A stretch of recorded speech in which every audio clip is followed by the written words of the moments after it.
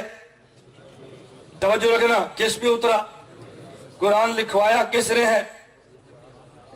بولو نا بھائی، قرآن اترا کس پہ ہے؟ لکھوایا کس نے ہے؟ کہتے ہیں صحابہ کرام نے۔ یہ رٹی رٹی باتیں نہ کرو۔ حضرت امیر معاویہ کاتب وحی ہیں یا نہیں؟ کس کے کہنے پہ؟ تو پھر حضور نے لکھوایا نا۔ حضرت علی کاتب وحی ہے، کس نے لکھوایا؟ حضور نے۔ حضرت زید کاتب وحی ہے، کس نے لکھوایا؟ حضور نے۔ خود کیوں نہیں لکھا؟ امی جو ہے، خود کیوں نہیں لکھا؟ امی جو ہے۔ توجہ رکھنا، قرآن اترا کس پہ؟ حضور پاک پہ۔ لکھوایا کس نے؟ اللہ کے نبی نے۔ تو صدیق اکبر نے کیا کیا ہے؟ بات سمجھنا، صدیق اکبر نے کیا کیا ہے؟ اللہ کے نبی پہ قرآن اترا، وہ تھوڑا تھوڑا الگ الگ جگہ پہ لکھا ہوا تھا۔ حضرت صدیق اکبر نے کہا بھی جن کے پاس تھوڑا تھوڑا ہے وہ سارے لے کر آؤ تاکہ ایک جگہ پہ جمع کر دیا جائے۔ کوئی بندہ کہے گا نبی نے الگ الگ تھوڑا تھوڑا لکھا تھا، صدیق نے ایک جگہ پہ جمع کیوں کروا دیا ہے؟ ذرا نقطے پہ غور رکھنا، اللہ کے نبی پہ سارا قرآن ایک بار اترا یا تھوڑا تھوڑا؟ بولو نا۔ تو حضور کو ایک بار لکھوانا چاہیے یا تھوڑا تھوڑا؟ اور صدیق کو اکٹھا ملا یا تھوڑا تھوڑا؟ تو پھر صدیق کو اکٹھا کروانا چاہیے۔ نبی نے تھوڑا تھوڑا لکھوایا، صدیق نے ایک جگہ پہ اکٹھا کروا دیا۔ حضرت عثمان غنی نے پھر کیا کیا؟ آپ کہتے ہیں جامع القرآن ہے، عثمان ہے، عثمان ہے۔ یہ جامع القرآن تو صدیق ہے رضی اللہ عنہ۔ پھر حضرت عثمان کو اب جامع القرآن کا جو نعرہ لگاتے ہیں، اس کا مطلب کیا ہے؟ بات توجہ سے سمجھنا۔ قرآن کریم کئی ایک قراتوں میں تھا، اور یہ قرات کئی ایک قراتوں میں تھا، مختلف قراتوں میں قرآن لکھا گیا، اور دنیا میں کئی نسخے پھیل گئے، عرب سے عجم میں پہنچا، عجمیوں میں لڑائی شروع ہو گئی۔ ایک کہنے لگا قرآن یہ ہے، دوسرا کہنے لگا قرآن یہ ہے۔ توجہ، الحمدللہ رب العالمین مالک یوم الدین، دوسرا نسخہ الحمدللہ رب العالمین مالک یوم الدین۔ ایک بار نسخہ مالک والا ہے، ایک کے بعد مالک والا ہے، یہ دونوں لڑ پڑے، ایک کہتا ہے یہ اصلی ہے، دوسرا کہتا ہے یہ اصلی ہے، اصلی تو دونوں تھے۔ حضرت عثمان غنی کے پاس جب یہ شکایات پہنچی، امت لڑنے لگی ہے، مسئلہ سمجھ نہیں آ رہا، حضرت عثمان غنی نے فرمایا پوری دنیا میں جتنے قرآن کے نسخے پھیلے ہیں سارے ایک جگہ پہ جمع کر دو۔